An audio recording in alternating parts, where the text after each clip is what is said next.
के देखलियो हमें रतिया पियावा जोरे सुतनी टूटल छौरी काटिया अगे रतिया में बुतैल कोहल बतिया पियावा जोरे सुतनी टूटल छौरी काटिया। Music by DJ Sarfaraz.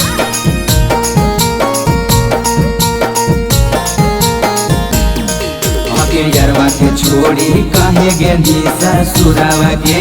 यरवा के छोड़ी काहे गेनी ससुरावा के रतिया में भद्रा तोर करो दूरा गतिया से जिया पर कैसे छौड़ी कटतौ सारी रतिया रतिया में भद्रा तोर करो दूरा गतिया से जिया पर कैसे छौड़ी कटतौ सारी रतिया अगे रतिया में बिछैला कोहल खटिया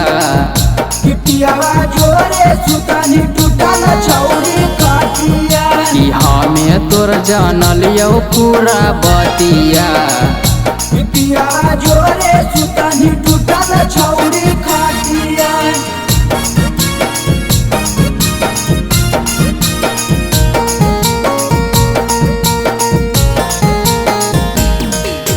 पियावा के साथो ही अरवा के दूरे डाटो ही पियावा के साथो ही अरवा के दूरे डाटो ही तोरा के अंकुशवा छौड़ा कैलकौ बाल जोड़ी गे ससुरा में जैते देही अरवक तहूँ छोड़ी गे